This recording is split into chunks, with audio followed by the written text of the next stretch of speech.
Hello,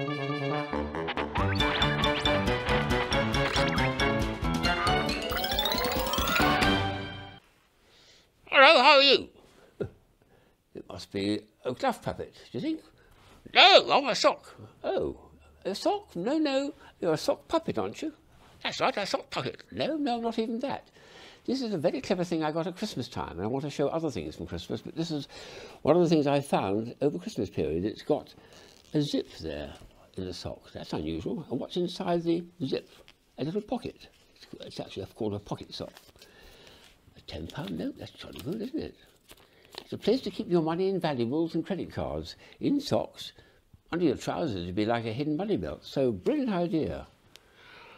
I'm a sock bank. Well, if you like, yes. In the meantime, would you mind finding the other half? Well, yes, but you want to show the other toys. Oh, yes, so you want me to show the rest of it? Yes, please. OK, I'll show the rest of it. So these are things I found at Christmas time, and that was the first one. Here's something else I found.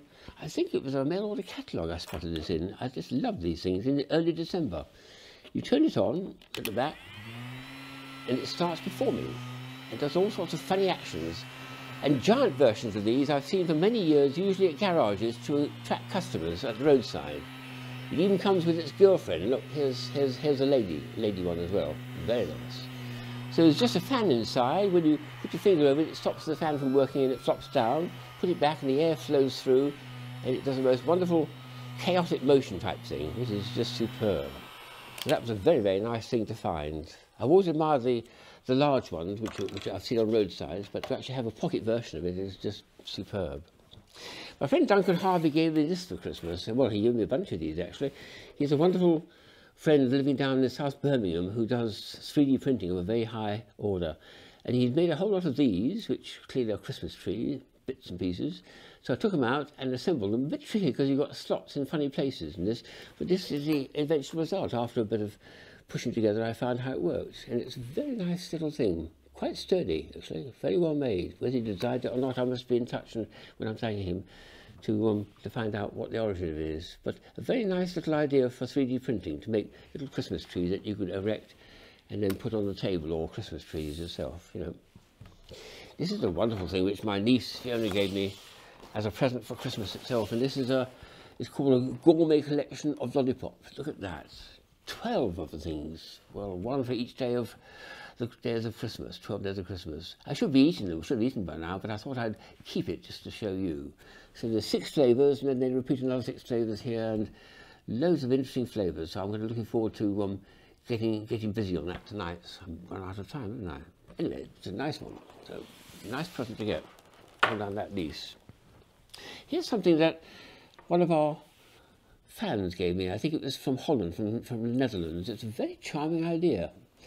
It's a lip salve which he's adapted. So the original salve is fused up. What do you do with the empty thing? Well, the answer is you turn it into a little toy. Look at that. What a lovely concept. Turn it upwards and woof! Yes, someone's going bathing, it looks like. They've got the towel and they're looking for the shore. And then when you finish showing it, and this is typically a lovely little pocket toy I can show to people at parties and at trade fairs over the next few weeks. And put that on top, put it in your pocket, it's quite safe. So a superb little piece for my collection. I'm so pleased to have that. By contrast, this is far too big for a pocket toy. It's enormous, and a great friend of mine, Gerard Darby, gave this to me as a very, very nice present. It's one of these sand toys where you have to turn it over. I'll just do it once, probably is enough, and then it starts performing. So here's an automata which doesn't need winding up, and it doesn't need batteries, no clockwork. It's done actually by gravity, but the winding up is just turning it over, actually. Extraordinary. Give a few taps and it'll set going. And then we look at the back, there's nothing much going on there. It's just blank. But fortunately, I'd had one of these from many, many years ago, and I thought I'd have a go at doing the same thing for this as I did with the previous one. Let me show you what I did many, many years ago. Here's the same idea. This is about 30, 40 years old. And again, when you turn it over like this, a couple of times, probably enough, give it a tap, it'll start performing. Yes, it's running through very nicely. So what's actually happening, you can see, because I've replaced the back with a sheet of glass. And now for the first time you can see how it's actually performing. It's got sand, and to get the sand in, this is what you do. You actually turn it like this, and the sand falls through that little square channel into the triangular hopper. And give a few shakes like that, and after 2 or 3 turns like that, it's completely filled all the sand, which is lying on the bottom of the piece, into the hopper, and then it's ready to fall down, hit the wheel, and start the acrobat performing. Give him a few shakes up and down. So there he goes. And now it's doing a very nice little job. And on the front, it's getting like this, of course. So I'm aiming now to do the same thing, but with this large one. I'm going to get a much, much bigger sheet of glass for it. I've just made a start by finding that I can remove this without damaging it until, and I'm now going to have a go at replacing the back with a sheet of glass so you can actually see that sand hopper, and then you can enjoy both front and back. It'll be a nice little challenge, that, and I'm so grateful to my friend, not only for the very, very nice toy he's given me, but the fact that I can develop it and make it a little more interesting, or a lot more interesting, because I love looking at mechanisms and seeing how they work. There's a top I bought very recently, well, it's literally 2 or 3 days ago. It's a Japanese top, and it's got something really quite extraordinary about it. It's a brand new design. This is quite heavy metal, I mean really very strong bit of metal there, and a ball bearing instead of a point, and it spins very well, but does something very extraordinary. Let me just show you the effect. Oops, Daisy. Oh, there we are, let's put it onto biro. When you hit this with either a biro or your finger, over and over again, it just insists on staying upright. Isn't that extraordinary?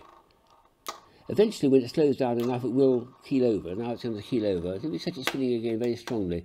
When it's spinning like that, and each time you hit it, it does not want to turn over.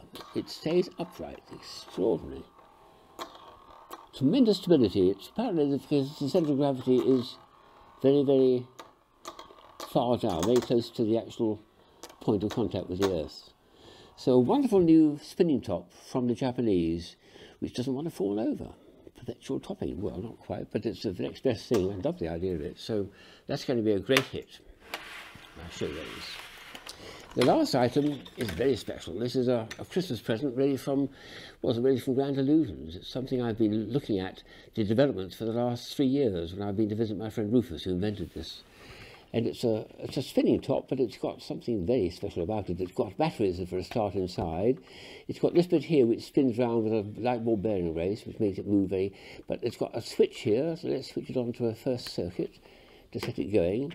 And then it's got strobe lights underneath here, which you can't see, but they're going to shine down on it and make it perform. I'll set it going, but I need to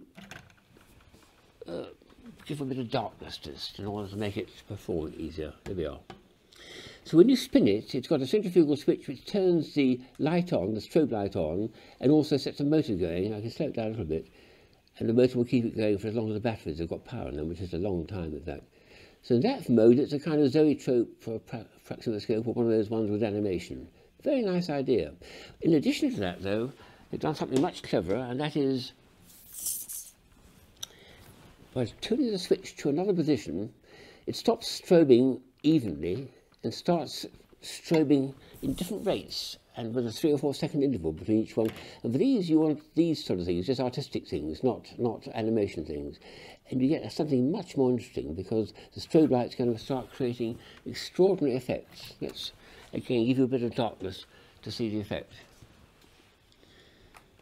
So just due to the different speed of the strobe lights, you're going to get a whole lot of extraordinary different effects from that one bit of artwork. Wonderful thing. So I think one of my favourite toys for the last few years, I think. Giffies, they call it. That's my Christmas then. Great stuff, great Christmas.